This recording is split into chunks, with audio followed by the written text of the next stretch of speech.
시작을 해볼까요? 네, 정영실의 뉴스 브런치 듣고 계신 시각이 10시 44분입니다. 저희가 마이크가 지금 위치가 좀 안 좋아갖고 조금 정리하다 보니까 음악이 좀 길게 나갔네요. 이제 좀 사용하기 편하세요?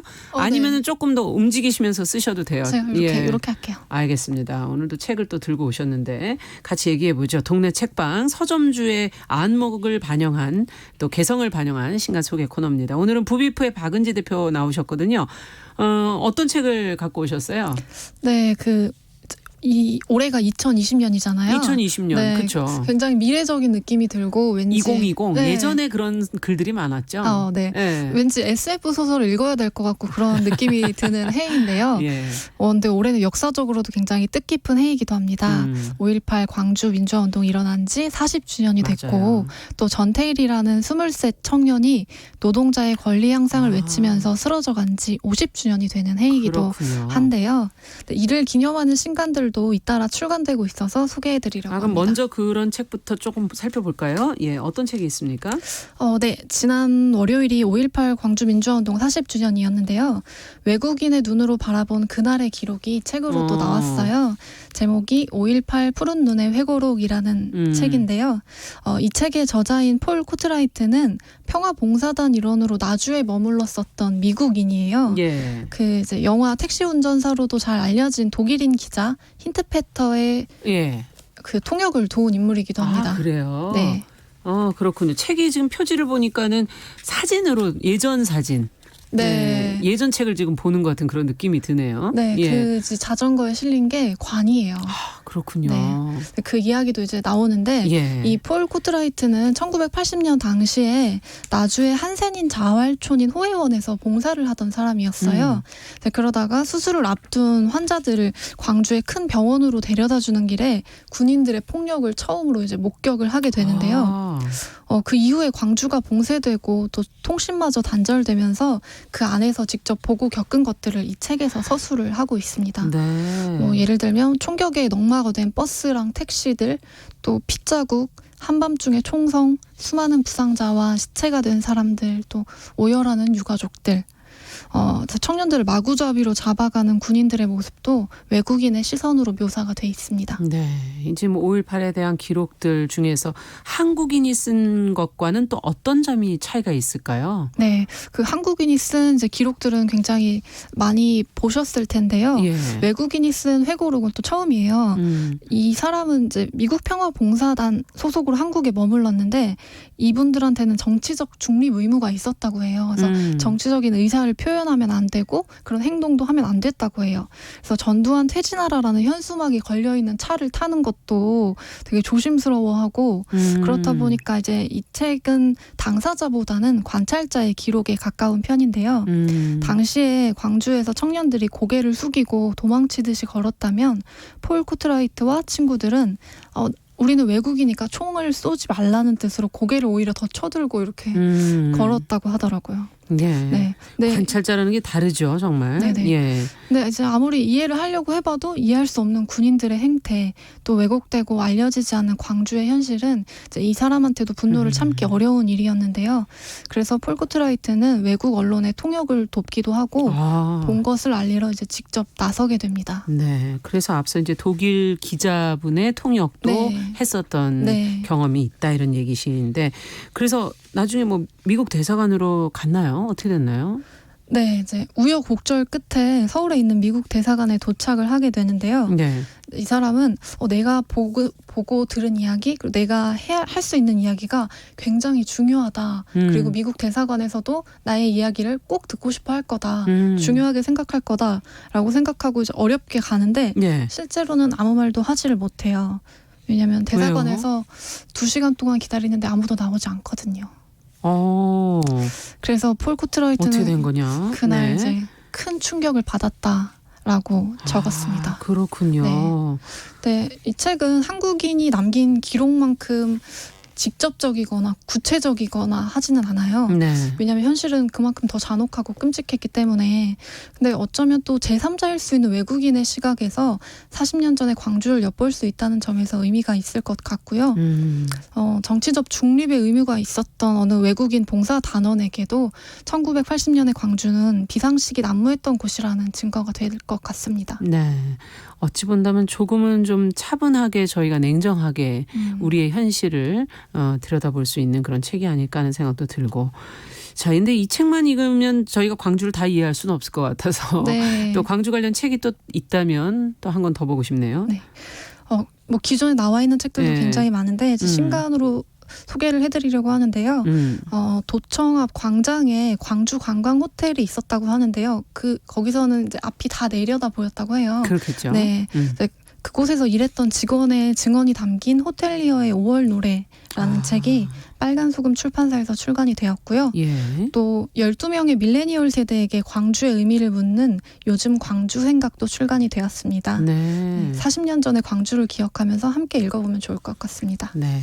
앞서 얘기해 주신 것처럼 5.18 광주민주화운동 40주년 기념으로 읽어볼 만한 책 한 권 권해주셨고, 그러면 앞서 전태일 열사 50주기를 또 기념한 책도 있다고 해주셨기 때문에 이 책도 뭐 어떤 책이 있는지 좀 살펴보면서 만나보죠. 네.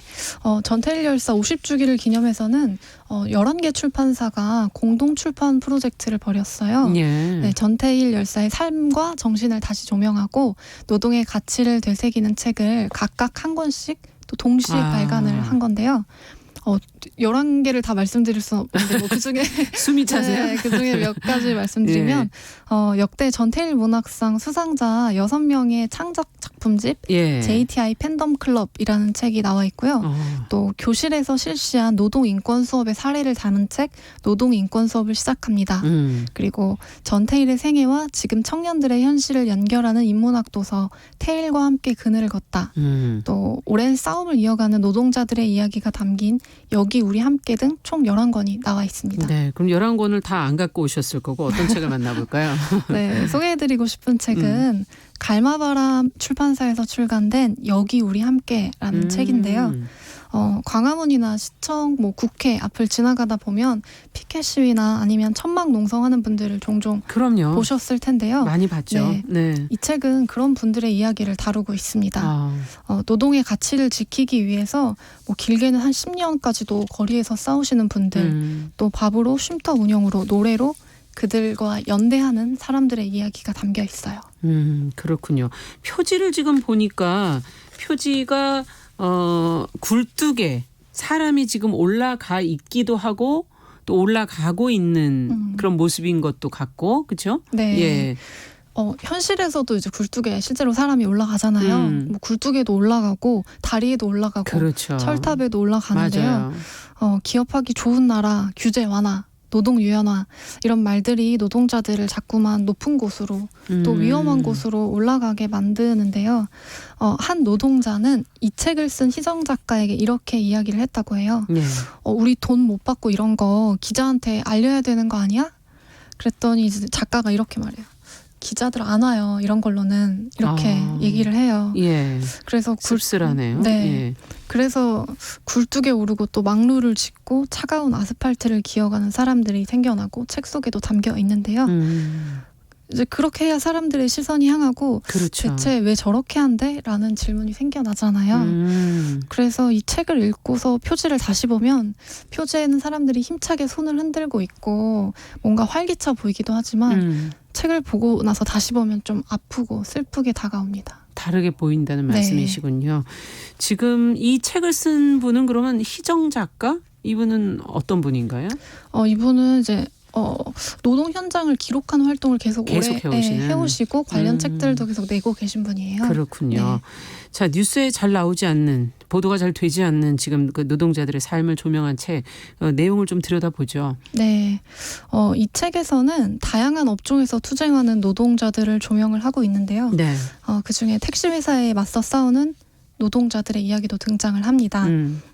법적으로 택시기사는 올해부터 월급을 받게 되어 있는데 네. 택시 회사들의 꼼수로 인해서 매일 이름만 다른 산학급을 채워야 한다고 해요.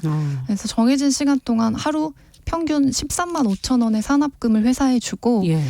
기사 개인이 수익까지 가져가려면 더 빨리 또 더 많이 손님들을 태워야 되는 건데요. 택시 회사의 불법적인 운영 행태에 대한 비판 없이 우리가 뭐 고개 운전이다, 과속 운전이다 같은 말로 기사 개인에 대한 쉬운 불평만 해온 것은 아닌가 그런 생각도 해보게 되더라고요. 구조적인 것을 네. 좀 들여다봐야 된다. 네. 여성 노동자들의 이야기도 혹시 다뤄지고 있나요? 네네. 이 책을 쓰신 분도 이제 여성분이신데 예. 반도체 회사인 시그네틱스 여성 노동자들이 정리해고에 맞서서 투쟁한 기록도 담겨 있어요. 근데 인상적이었던 건 여성의 경우 투쟁의 이면에 부채감 또 죄의식이 그 밑바닥에 깔려 있었다는 어떤 건데요. 부채감과 죄의식이죠? 자식들을 충분히 내가 돌보지 못했다. 아. 이제 거기에서 오는 미안함, 또 늦게 들어와서 저녁밥을 못 챙겨준다는 그런 죄의식이 있었어요. 그래서 또 남편이 여기에 대고 이게 집이냐, 밖으로 돌지 말고 큰 소리 안 내던 옛날로 돌아와라 이런 말까지 더해지면 싸움은 더 힘들어지는 거죠.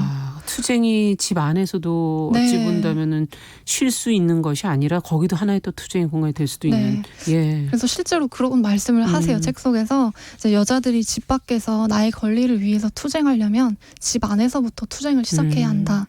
그런 이야기를 하고 또 나를 사로잡는 엄마라는 부채감 이제 그거를 이제 딛고서 싸움하려면 또 자기와의 싸움도 이제 끊임없이 계속 해야 되는 그렇군요. 거죠. 네. 얼마나 힘들게 살고 계시는지가 느껴지네요. 네. 예.